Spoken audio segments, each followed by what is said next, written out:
अब मेरे को लगता है कि ना तो कुरान गलत है ना मुसलमान गलत है, केस मौलाना पे होना चाहिए, दावा मौलाना पे ठुकना चाहिए। नाम क्या आपका? अजरुद्दीन। भाई आपने फ्री बिजली, फ्री पानी, फ्री शिक्षा के चक्कर में सरकार को वोट दे दिया और आज तुम अब्दुल से पत्थर खा रहे हो। तुम तो खा ही नहीं रहे, खा तो हम रहे हैं। जब किसी को पत्थर मारा जाता है, किसी पेट्रोल पंप पे जाता है, इंसानियत मरती है। किसी के घर का बेटा, किसी के घर का भाई, किसी के घर का बच्चा मरता है। पत्थर फेंकवा लीजिए, बम फुड़वा लीजिए, जब तक उन्हें पता लगेगा, जब तक उम्र निकल चुकी होगी। जो बच्चे छोटे छोटे हैं, बेरोजगारी की वजह से इनसे काम लिया जा रहा है। क्या 500 रुपए लो, चले जाओ, पत्थर उछाल दो। कि धर्म का, आतंकवाद का कोई मजहब नहीं होता। आतंकवाद का मजहब नहीं है। आज जिला गाजियाबाद कोर्ट ने आतंकियों को फांसी दी है। नाम क्या है? सफीउल्लाह। संविधान में ऐसा नहीं कहा गया कि किसी पे पत्थरबाजी करे, किसी को मारा जाए। पत्थर पे नाम नहीं लिखा होता है हिंदू का या मुसलमान का। पत्थर कोई भी कहीं से भी आ सकता है, कोई भी हो, XYZ, नूपुर शर्मा हो या उनके अलावा कोई भी हो, उस पर एक्शन लिया जाना चाहिए। और ऐसे लोगों के साथ बहुत ज़्यादा सख्ती से कानून बनाया जाना चाहिए। और ऐसे लोगों को ये नहीं कि साल 2 साल के लिए जेल में डाल दिया, फिर कानून हो रहा है, फिर उनकी पेशी हो रही है। 2 महीने के अंदर फास्ट ट्रैक के कोर्ट के अंदर इनका फैसला ले लेना चाहिए। क्योंकि वो लोग जब जेल में जाएंगे, उसका फिर बड़े बड़े गुरुओं से मिलेंगे, तो जब जेल से छूट कर आएंगे ऐसे लोग, तो ऐसे लोग और ज़्यादा डेवलप होंगे, और ज़्यादा इनके अंदर इंक्रीज़ होगा वो और ज़्यादा करने के लिए निकलेंगे। क्योंकि उनका डर, जेल से डर खत्म हो चुका वो जा करके। तो ऐसे लोगों के साथ 2 महीने फास्ट ट्रैक होना चाहिए। अब आप लाखों रुपए लगाओगे उस बंदे पे, उसको सेफ्टी दोगे, उसके लिए पेट्रोल की गाड़ी लगेगी, जीप लेके आएगी, तो सालों साल इस पर चक्कर लगा रहेगा। फिर लास्ट में उसको कोई वकील आएगा, उसके लिए कोई नई पॉलिसी लाएगा, पता लगा वो छूट गया, तो क्या हुआ? उसको सज़ा नहीं मिली। तो ऐसे लोगों के लिए सज़ा फास्ट टू फास्ट होनी चाहिए। उसके लिए फैसला ये होना चाहिए, ताबड़तोड़ 2 महीने के अंदर फैसला ख़त्म कि इसको क्या करना है। अगर उसको आप रखोगे, आप रोटी भी खिला रहा हो, उसको पूरी सेफ्टी दे रहा हो, उसको पूरी जेल में आप उसको और डेवलप कर रहा हो, ज़्यादा उसकी अंदर क्वालिटी बढ़ रही है, तो मैडम मेरे हिसाब से जो है ना, ऐसे लोगों के साथ जल्द से जल्द फैसले होने चाहिए। चाहे नूपुर हो या और कोई भी हो, कोई भी XYZ कोई शख्स हो, ये नहीं बख्शा जाएगा। ये गलत है, जो तरीका सही नहीं है। क्योंकि जब किसी को पत्थर मारा जाता है, किसी पेट्रोल पंप पे जाता है, तो इंसानियत मरती है। किसी के घर का बेटा, किसी के घर का भाई, किसी के घर का बच्चा मरता है, उसके घर में क्या हालत होंगे वो आप जाकर नहीं देख रहा है। आपने तो अपना पत्थर फेंक दिया, वो कोई मर गया, तो उसके घर की हालत नहीं देख रहा है। ये इंसानियत को लूट रहे हैं, जो इंसानियत को बर्बाद कर रहे हैं, इन लोगों के साथ सख्त से सख्त कार्रवाई होनी चाहिए। क्योंकि कोई फैसले भी पत्थर फेंक के, पेट्रोल पंप फेंक करके फैसले नहीं लिए जाते। ये फैसले हल नहीं होते। इन फैसलों को हल करने के लिए बैठ करके डिबेट करी जाती है। हमारे प्रधानमंत्री आज कहते हैं कि आप मुझे सजेशन भेजो, मेरे से बात करो, आपको जो परेशानी है आप सामने रखो। हमारे हिंदुस्तान का संविधान इतना है कि सबके लिए बराबर है। या हिंदुस्तान में ऐसा नहीं है कि हिंदू के लिए अलग है, मुसलमान के लिए, सबके संविधान बराबर है। सबसे ऊपर जो स्तर है वो है हिंदुस्तानी का, इंडियन। अगर आज हिंदुस्तान में हम अगर कुछ भी खराबी होती है, कुछ होता है, आज हमारे बाहर के मुल्क में कोई भी होगा ना, तो हमारे इंडियन को बुरा कहेगा, हिंदू या मुसलमान को बुरा नहीं कहेगा। इंडियन, ये इंडियन कर रहे हैं, ये झगड़ेबाजी इंडियन कर रहे हैं। तो इसलिए हम ये कहता हूँ, किसी भी तरह से जो है आप इस चीज़ को ख़त्म करो। ऐसे लोगों की बिल्कुल मानसिकता ख़त्म कर दो। ऐसे लोगों की मानसिकता ख़त्म होगी तो हमारा देश तरक्की की तरफ जाएगा। नहीं तो हम लोग इसी चीज़ में उलझे रहेंगे कि इसको पत्थर फेंकना है, इसको पत्थर बम फेंकना है, इसको मारना है, इसको पीटना है। इससे हमारे देश की तरक्की नहीं होगी। आज हमारा देश का स्तर नीचे आ रहा है, लेवल बार बार नीचे आ रहा है। क्यों आ रहा है? आज हम जो नई जनरेशन है, जो जनरेशन चाहती है कि हमारा देश तरक्की के आगे चले, इस लेवल क्यों नीचे आ रहा है? इसके पीछे जाएँ। जो ऐसे लोग हमारे देश को नीचे गिराना चाह रहे हैं, इनके साथ सख्त से सख्त कार्रवाई की जाए और इनको ख़त्म कर दिया जाए, चाहे वो कोई भी किसी भी जात का हो, कोई किसी मज़हब का हो। मैं तो सिर्फ यही कहूँगा। देखिए, डिबेट शो में जमुई जी भी बहुत कुछ बोलते हैं और बाकी अगर और भी प्रवक्ता की हम बात करें तो वो लोग भी बहुत कुछ बोलते हैं कि अगर हमें पता होता कि शिवलिंग है ज्ञानवापी के अंदर तो हम उखाड़ के फेंक देते। आखिर उन पे एक्शन कब लिया जाएगा? मैडम, शिवलिंग के लिए तो बाद में, तो देखिए ये बात है कि अगर आप ज़मीन के अंदर बह रहे हैं, शिवलिंग है, तो आपको पहले तो बताइए कि ऐसी कौन सी टेक्नोलॉजी आपको पता चलेगा शिवलिंग है। और फिर दूसरी बात यह है कि भगवान हर जगह मौजूद है, हर कण कण में मौजूद है। ये गीता के अंदर भी है, ये कुरान के अंदर भी है। तो आपकी ये क्या मानसिकता है कि इसको खोदो, इसको निकालो, इसकी पूजा करेंगे? ये नहीं, ये तो हिंदुस्तान को एक लेवल नीचे गिराने वाली बात है कि हमारी मानसिकता यहाँ तक पहुँच गई है। हम कहते हैं कण कण के अंदर भगवान है। आप अगर किसी वृक्ष के नीचे खड़े होकर के भगवान को याद करोगे, भगवान वहाँ भी मौजूद है। तो सीधी सी बात यह है, हिंदुस्तान में जिस चीज़ से परेशानी हो, जिस चीज़ से सेकुलरिज्म दिक्कत हो, जिस चीज़ में किसी भी मज़हब के लोग का आहत हो, चाहे मुसलमान हो चाहे हिंदू, कोई आहत होता है मज़हब का नाम को लेकर के, तो ऐसा काम हम नहीं करें जिससे इंसानियत को परेशानी हो, जिससे इंसानियत ख़राब हो। मैं तो सीधा ये कहूँगा कि जी जो है हमारे पास जितना मंदिर है उन्हीं को भर लें, उन्हीं मंदिरों के अंदर जाकर के पूजा पाठ कर लें, भगवान उससे खुश होगा। भगवान इससे खुश नहीं होगा कि 4 लोगों को बुलाओ, खुदवाओ, निकलवाया, ऐसा कुछ नहीं होता। भगवान खुश होता है आपकी श्रद्धा से, आपकी पूजा से। आप कहीं भी कहीं भगवान को याद करोगे, भगवान कण कण में मौजूद है। मैं तो सीधा सीधा एक बात बोलता हूँ कि मानसिकता ख़त्म करो। ये देश को आगे लेके जाना है, हमें इस देश को तरक्की की राह पे जाना है। जो आज हमारी नई जनरेशन आ रही है पीछे, जो हमारे पीछे हमारे बच्चे, हमारे छोटे भाई बहन आ रहे हैं, उनको एक अच्छा माहौल मिले, एक तरक्की का मुल्क मिले, ना कि इन बातों से हमारे मुल्क में नीचे जाए और जाके हम किसी और मुल्क में जा करके ये बेइज्जती महसूस करें कि कोई मुल्क में कि तुम्हारे हिंदुस्तान में ऐसा हो रहा है, तुम्हारे हिंदुस्तान में मजहब में लड़ाई हो रही है, तुम अभी तक उसी पीछे लेवल पर खड़े हो। नहीं चाहते हम कि ऐसा हो। लेकिन आखिर देश आगे जाएगा कैसे, ऐसे पत्थरबाजी करके या फिर पेट्रोल बम फेंक के इस तरह से? मैडम मैं यही तो बोल रहा हूँ आपको कि ऐसे लोगों के साथ, ऐसे लोगों की मानसिकता के साथ सख्त से सख्त कानून बनना चाहिए। ऐसे लोगों को उठा के बंद कर देना चाहिए। 2 महीने में ताबड़तोड़ फैसला करना चाहिए ऐसे लोगों का। क्योंकि ऐसे लोगों को सालों साल अंदर रखोगे, उनको खिलाओगे पिलाओगे, उनको तंदुरुस्ती दोगे, उनके साथ सिक्योरिटी दोगे, उनकी गाड़ी लेके जाएगी, पुलिस की सिक्योरिटी उनको मिलेगी, वो बाद में 2, 4, 5 साल छूट जाएंगे। तो क्या कानून बना? ऐसे लोग ताबड़तोड़ फैसला होना चाहिए कि जी अगर इन हमारे देश के साथ ये भी देश के साथ गद्दारी है। जो हमारे देश के प्रधानमंत्री हैं, जो हमारे राष्ट्रपति हैं, आप उनके बारे में ऐसा बोलते हो या उन पर कोई कमेंट करते हो या पत्थरबाजी करते हो, ये हमारे देश को हाथ पहुँच रही है, हमारे दिल को हाथ पहुँच रही है। क्योंकि ऐसे लोगों को कोई मजहब नहीं होता। ये सिर्फ और सिर्फ इंसानियत के दुश्मन है, और इंसानियत के जो दुश्मन हो उनके साथ उसी तरह से ही फैसले लिए जाए, उनके साथ उसी तरह से व्यवहार करा जाए, बस।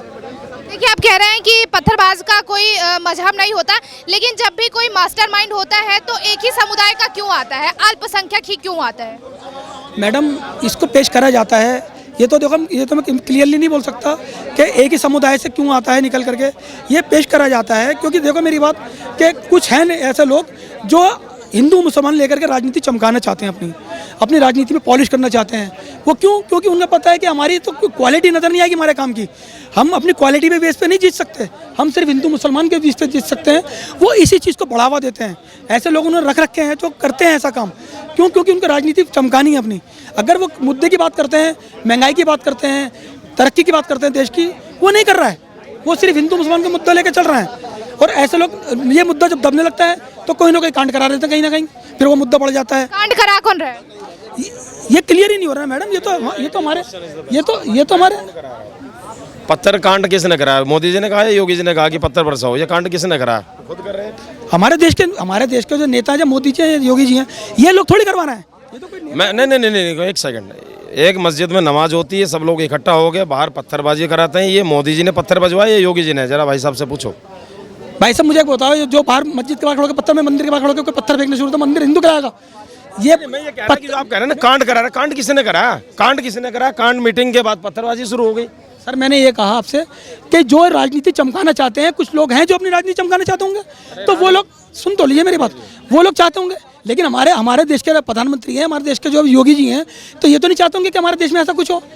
भाई सारी बात है, अगर कोई बात प्रॉब्लम आती है तो आपको एक बात बताऊं, जितने भी बच्चे वहाँ पत्थर फेंक रहे थे, उन्हें सच में कुछ नहीं पता अपने फ्यूचर। उनका इतना इस तरह से मिसयूज किया जा रहा है कि उनकी उम्र इतनी छोटी है अभी कि वो ना तो उन्हें पढ़ाई के बारे में बताया जा रहा, उन्हें इस तरह मिसगाइड, उनका माइंड वॉश किया जा रहा है कि उनसे कुछ भी करा लीजिए, आप पत्थर फेंकवा लीजिए, बम फुटवा लीजिए। जब तक उन्हें पता लगेगा, जब तक उम्र निकल चुकी होगी। जितने मुल्ला मौलवी चैनल पर बैठ के उन्हें मिसगाइड करते हैं, एक का भी बच्चा ना तो पत्थर फेंक रहा है ना कुछ, सब पढ़ रहे हैं, सब बिजनेस में है, सब कुछ है। तो इतनी से कम उम्र में उन्हें इस तरह धर्म के नाम पर बरगलाया जा रहा और मिसगाइड, वरना एक नमाज के बाद में और किस तरह पत्थरबाजी कोई करेगा? जो आपस में वहाँ योगी जी तो राष्ट्रपति के साथ थे, प्रधानमंत्री, उन्होंने थोड़ा कहा कि पत्थर बरसाओ। जो भी झगड़ा हो रहा है वो क्यों आदमी, हर माँ बाप अपने बच्चों को क्यों नहीं रोक रहा कि भाई तू स्कूल जाए या इधर जा? किसने भेजा उन्हें? सर बड़ा सवाल ये उठता है कि कभी आपने देखा है कि पूजा करके कोई निकल रहा और उसके बाद लगातार पत्थरबाजी शुरू हो गई?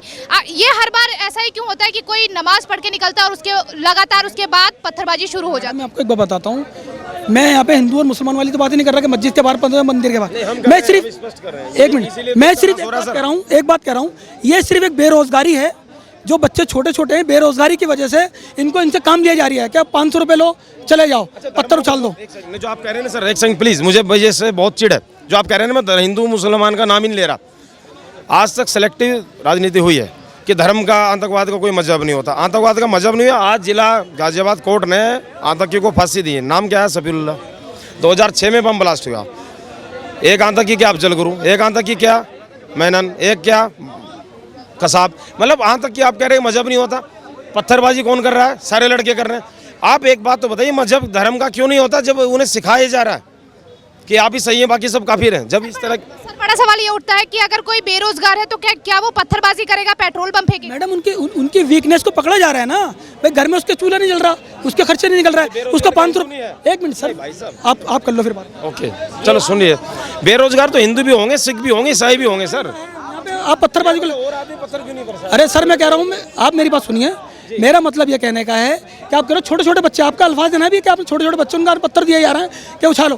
तो मैं आपको वही बता रहा हूँ कि इसकी कमी पकड़ो, इसकी गहराई में जाओ। महामंडलेश्वर जूना खड़े का नहीं समझा रहा, उन्हें समझा जा रहे, मौलवी समझा रहे उन्हें। गहराई सबसे बड़ी ये है कि हम लोगों को ना पढ़ा लिखा नहीं जाता, ठीक है। हम लोग सोचते हैं यार 10,000 रुपये महीना, 10,000 रुपये सालाना, 15,000 रुपये सालाना भरने से अच्छा है अनपढ़ रहने दो, 500 रुपये तो मिलेंगे पत्थरबाजी के। यही बात है ना, यही बात है सबसे बड़ी बात। ये पत्थरबाजी का सबसे बड़ा कारण यही है कानपुर में जो हो रहा है।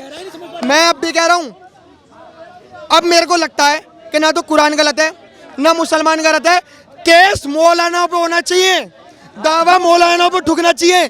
क्यों होना चाहिए? कुछ आयतें ऐसी हैं जो करी तो बहुत घुमा फिरा के, लेकिन ये शॉर्ट में बता देते हैं और हिंदू को काटने मारने के लिए मजबूर हो जाते हैं।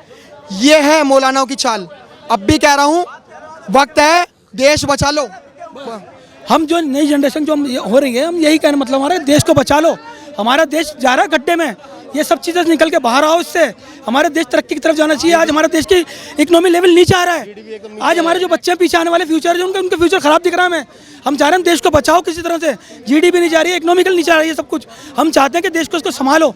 ये सब चीज़ें जो है, मैं कहता हूँ कोई मौलाना हो या कोई पंडित हो या कोई भी हो, XYZ, मैं कहता हूँ कोई भी हो, अगर वो इस तरह की राजनीति करना चाहता है या इस तरह दिमाग में भर रहा है तो उसको उठा करके उस पर कार्रवाई करो, चाहे कोई भी हो। सिर्फ इंसानियत होनी चाहिए इंसान में, और हमारा देश तरक्की पे जाना चाहिए। हम ये चाहते हैं बस।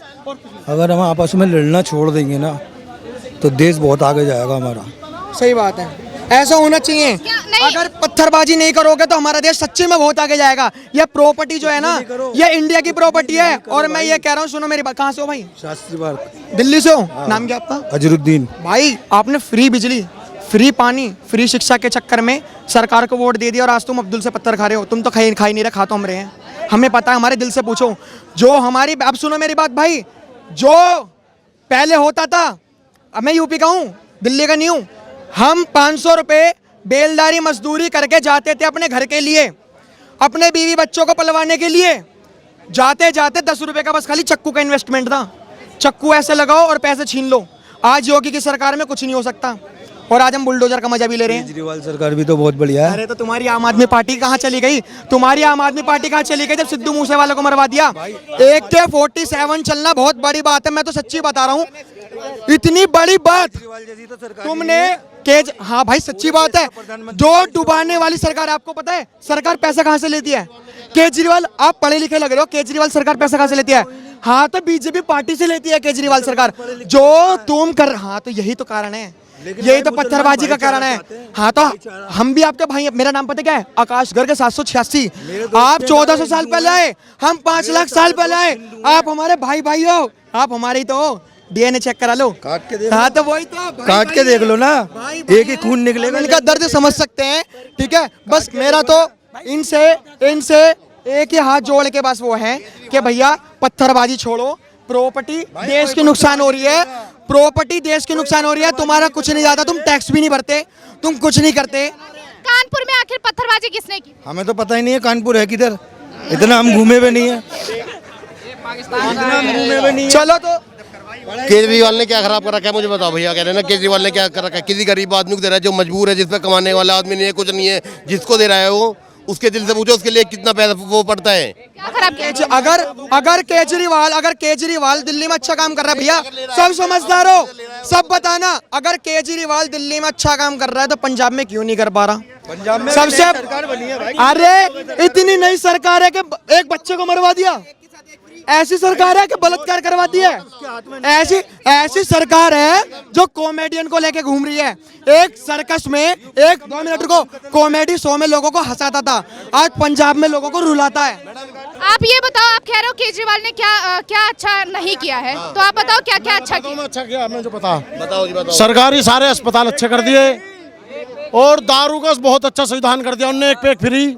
दूसरे स्कूलों में आज जाने का दिल करता है, अपना ये दिल करता है कि अपने बच्चों को जाकर मैं सरकारी अस्पताल में पढ़ाऊं। मैं मुस्लिम हूँ, ये भाई हिंदू है। अभी इन भाई साहब ने ये कहा कि आप टैक्स नहीं भरते, मैं अपना पैन कार्ड दे रहा हूँ और इनका किसी सीए को बुलाओ कौन ज्यादा टैक्स भर रहा है। केजरीवाल सरकार बहुत बढ़िया है, फ्री में शराब बांटती है और खुले सांडों की तरह छोड़ देती है कि बेटा जाओ शराब। अरे अरे तुम तो मुसलमान हो, तुम्हें तो पता है शराब पीना भी हराम है, तो तुम्हारा क्या फायदा है। देखो सबसे बड़ी बात ये जो पता है मेरे को, बस एक चीज कुरान में क्या अच्छी लगती है, वो शराब को मना करता है, क्योंकि कुरान में पता है कि शराब पिएगा इंसान वो अपनी बुद्धि खो देगा और बहन बेटियों के साथ कुछ भी कर देगा। केजरीवाल यही तो चाहती है, सबसे बड़ा एजेंडा कि तुम लोगों को खुश रखना, मर्दों को और लेडीजों को। अरे मरती है तो मर जान दे, वोट का अरे कि अभी तो किराया फ्री करा है, अभी सब कुछ फ्री होगा। भाई साहब आए हारे थके हैं, शराब न पियेंगे तो क्या करेंगे, बहू से जाके पिटना ही तो है, लड़ाई तो होनी है घर पे। ये साहब कह रहे हैं कि केजरीवाल ने बहुत अच्छा करा। क्या कहा था, मैं आते ही लोकपाल बिल लाऊंगा। क्या लोकपाल बिल आया हमारा है? सत्येंद्र जैन कौन है? भ्रष्टाचार में लिप्त है सत्येंद्र जैन। शिक्षा मंत्री क्या है? 2000 करोड़ का घोटाला करके बैठे हुए हैं। अब इनके चिट्ठे खुलेंगे मैडम, बहुत सारे घोटालेबाज निकलेंगे। और सबसे दंगाई अराजकता फैलाने वाले क्या करते थे बालाकोट में, कहाँ हुई जी एयर स्ट्राइक, इनको छोड़ दो रॉकेट में पहन के, वहाँ पर पता चलेगा कि कहाँ हुई एयर स्ट्राइक है। और एक स्कूल तक नहीं खोला इन्होंने। 5 लाख का रंगाई पुताई कर दी, 5 लाख का खर्चा कितना दिखा दिया, 25 लाख रुपए। ठीक है, इसको शिक्षा 700 स्कूलों में प्रिंसिपल नहीं है। जो प्रिंसिपल होते हैं वो है ही नहीं 700 स्कूल में, वो भगवान धर्म भरोसे चल रहे हैं। ठीक है, ये है इनका शिक्षा का मॉडल। ठीक है, जो कहते थे कि हम तो बिल्कुल साफ छवि के 21 करोड़ के स्विमिंग पूल में नहाते हैं, 21 करोड़ का स्विमिंग पूल, और वो किन के पैसों से? गरीब आदमियों के मिड डे मील के पैसों से। ठीक है, आप स्कूल पूरी दिल्ली छान मार लिए, आपको पूरी दिल्ली में खड्डे मिलेंगे। ये है विकास मॉडल। ठीक है, पंजाब में जाते हैं, कहते हैं मैं नक्शा मुक्त कर दूंगा, और यहाँ क्या करा इन्होंने? नशा युक्त कर दिया, एक के साथ एक फ्री। ठीक है ना, तो ये क्या कर रहे हैं कि खाली उसको आज वाली जनरेशन को, न्यू जनरेशन को बर्बाद करने के चक्कर में लगे हुए, और कुछ नहीं कर रहे, बस बर्बाद करने के चक्कर में है। और इन्होंने सबसे बड़े क्या है, अराजकतावादी हैं, अराजकतावादी हैं कि अगर कहीं पे भी देश की ऐसे बात आती है वो अराजकता हो, तो ये इनका जो है ना, पंजाब ही बुरा हाल कर देगी। आज ये कहते हैं ना, वहाँ कैसे बनी? खालिस्तानियों के समर्थन से, वहाँ उनकी फंडिंग से सरकार बनी है। इनका कोई क्रेडिट कोर्स था कि इनके कार्यकर्ता थे पंजाब में? कोई नहीं था। पर आप ये देखिए, मूसा सिद्धू की हत्या हुई, ठीक है, 92 विधायक थे, 7 सांसद थे, उनमें से भी एक उनके उसमें नहीं गया, उसकी क्रिया में नहीं गया। तो देखिए ना क्या वो है इनका, सोच देखिए इनकी। और मैं कह रहा हूँ, जो कहना ना महिलाओं को 1-1 हज़ार, वो महिलाएं मारेंगी इनको। 1-1 हज़ार जब नहीं मिलेगा, 3000 करोड़ के घाटे में तो पंजाब पहले ही जा रहा है, तो वो कहाँ से होगा? और कहते हैं कि प्रधानमंत्री जी के पास से मुझे तो 50,000 का वो दे दीजिए हर महीने। तो क्यों फ्री बांट रहे हो भैया? फ्री से क्या देश का विकास होने वाला है?